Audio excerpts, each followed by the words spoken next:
Now, let's go to a big topic.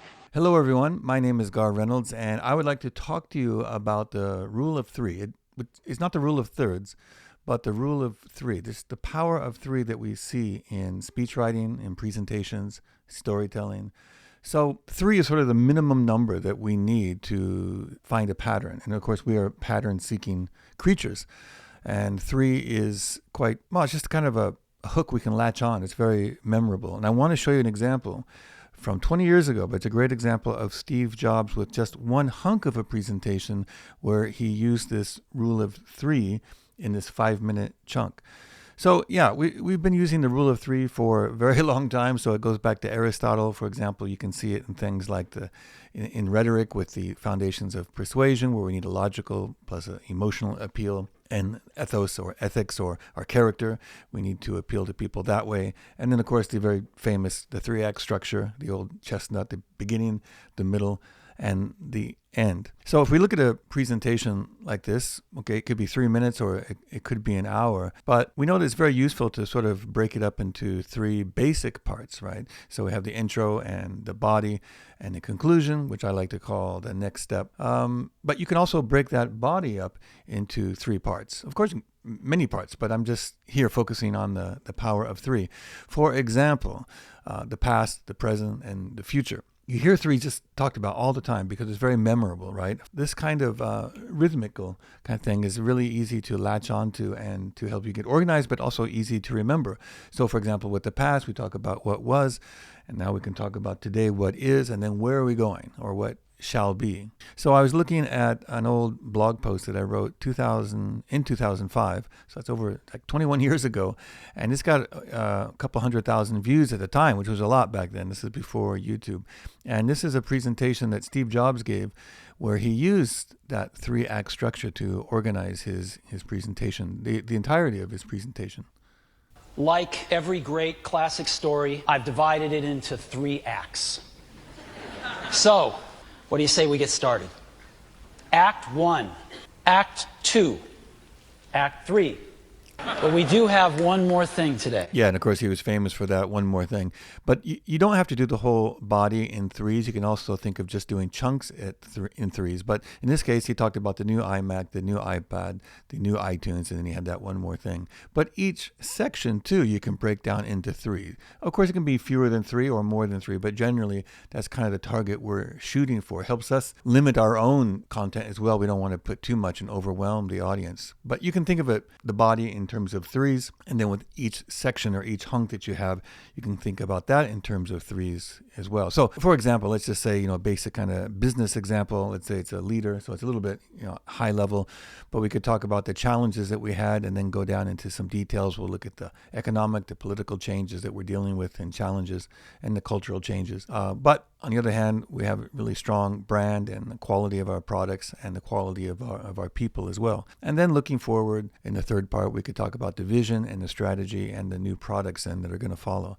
So this is just, again, the audience is not aware that you kind of broke it down this way. They might be aware at the highest level with the top 3 in the body, because that can be how you organize it. But you can apply basic principle. You can apply to research as well, to a research presentation at a conference or something, where you talk about the problem and the methods that you used and the results, and then what the implications of those results, and then any future challenges or future work that you want to do. So again, here is the basic structure, right? 1, 2, 3. How can we use 3? So this is a presentation where almost 21 years ago, Steve Jobs was talking about the major transitions that Apple has been going through at that time, moving from one OS to a different OS, from one CPU to a different kind of CPU. So it isn't, the whole presentation is not organized in 3s as far as I know, but this particular example that I want to show you is a classic example of the past, present, and future in that 5-minute chunk. So strictly speaking, he's talking about the distant past and the recent past, and then the future. But for all intents and purposes, we can call that the present. It was the current condition of where the OS was at that time. But it follows this 1, 2, 3 pattern. So this was, again, a presentation which was actually to developers. So this came in June of 2005. Okay, and so there's different sections, but we'll look at one section that follows this one. So he's first talking about OS 10 and then moving to the topic of transition. So that's what's up for Mac OS 10 Tiger. Okay, so it's very clear. We talked about that. We're leaving that behind now. Let's move on to a different topic, related, of course, but it's a different topic altogether. So here is the setup for that. Let's go to a big topic, transitions.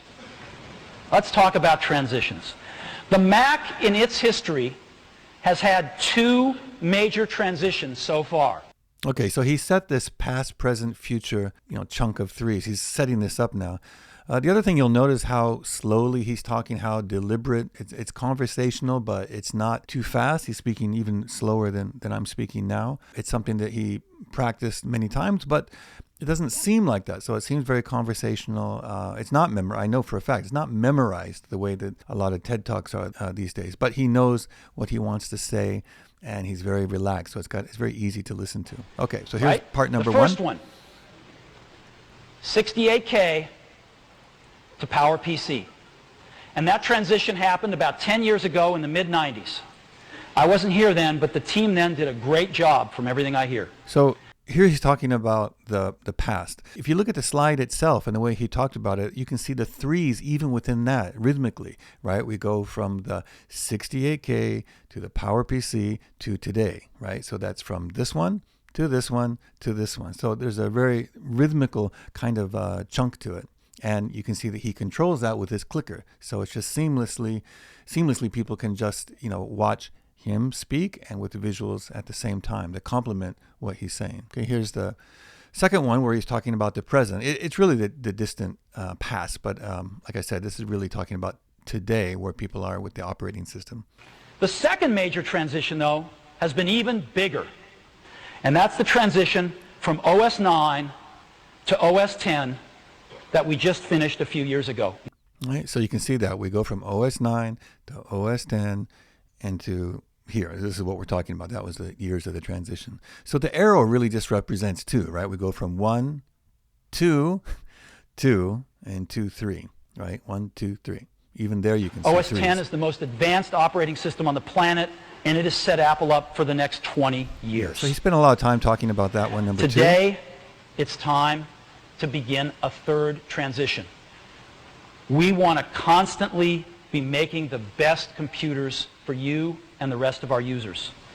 And so it's time for a third transition, and yes, it's true. So he built up the tension there. So, very deliberate, slowly. This is the big one that people don't know about. They know about the first one. They know about the past and the present, but they don't know about the future. But they'd heard rumors, and that's why people are laughing, because there's been a lot of rumors about Apple moving from PowerPC to the Intel processor back then. And I don't know why they're laughing. It doesn't really seem funny to me, but I guess you have to be there. It's 20 years ago. And the way the spacing of the E and the explanation point is off, I guess it's just trying to make fun of himself where everything has to be perfect, and it's imperfect here. But anyway, that's what broke the tension, right? It's building up. What is that new thing going to be? Again, these are developers. These are not the usual, just regular audience of business people and fans, but these are developers, Mac developers, Apple developers. So he broke the tension here and then continues. We are going to begin the transition from the PowerPC to Intel processors, and we are going to begin it for you now and for our customers next year. So again, 1 to 2 to 3, right? Very, very clear where we're going. Now, why are we going to do this? Right?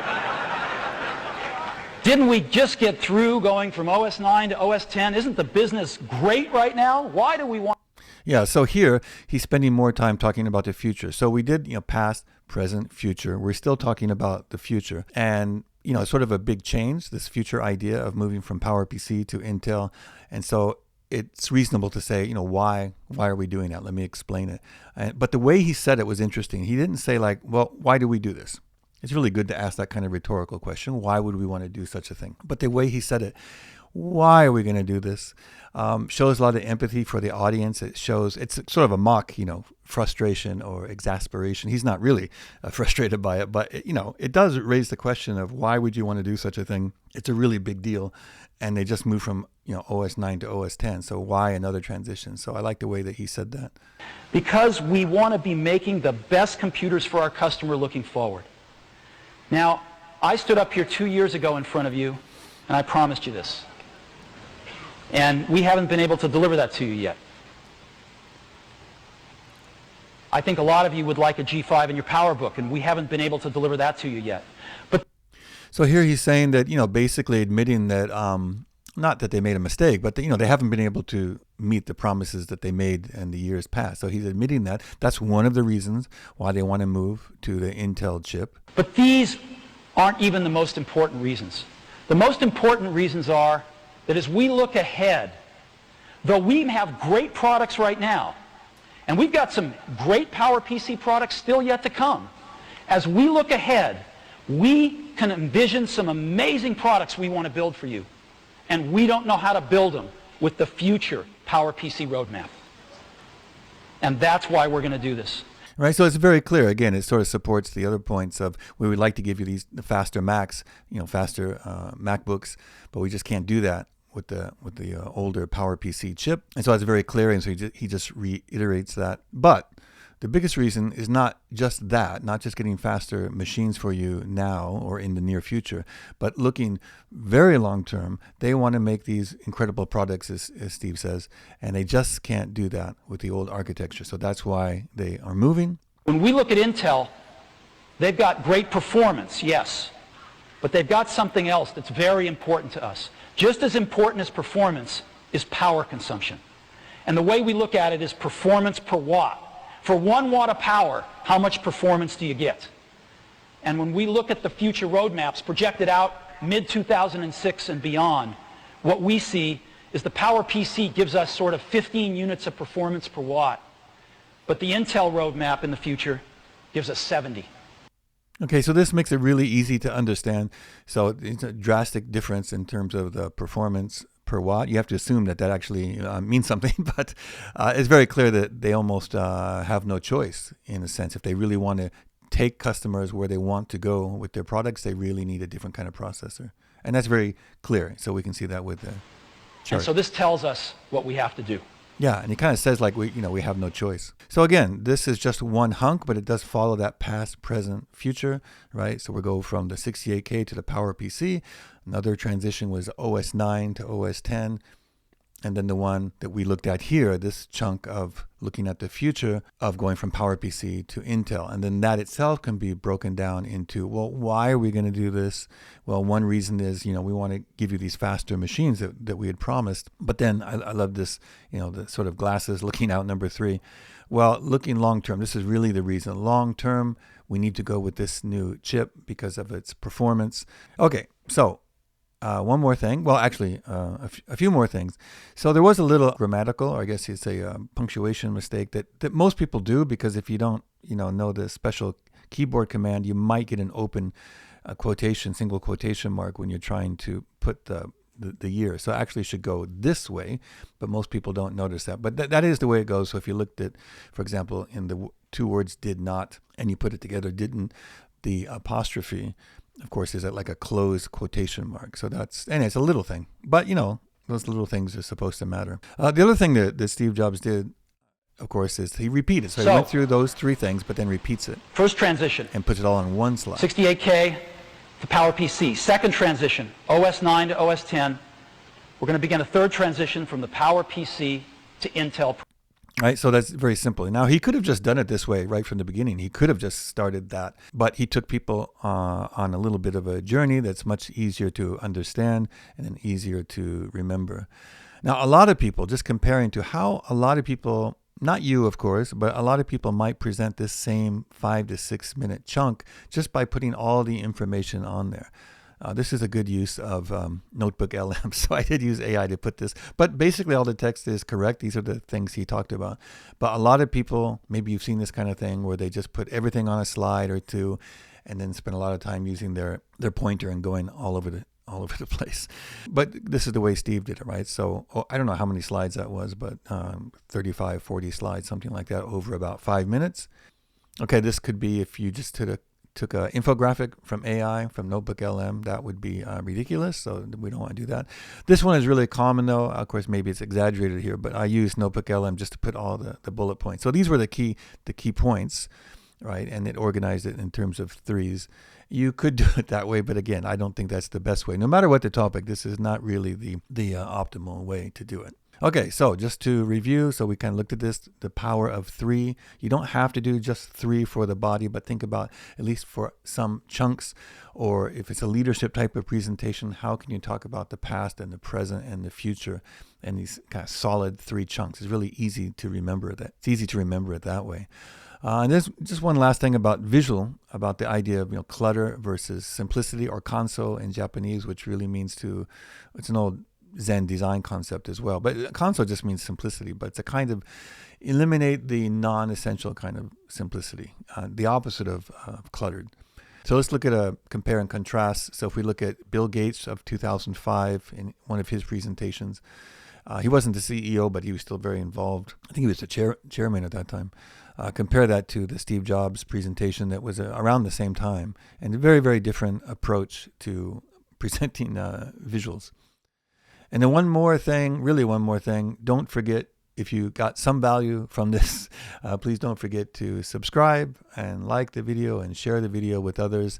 And let me know what you think. I'm always interested in your comments, or how you used three or chunks of threes in your presentations. I'd love to hear about it. All right. Thanks very much. Bye-bye.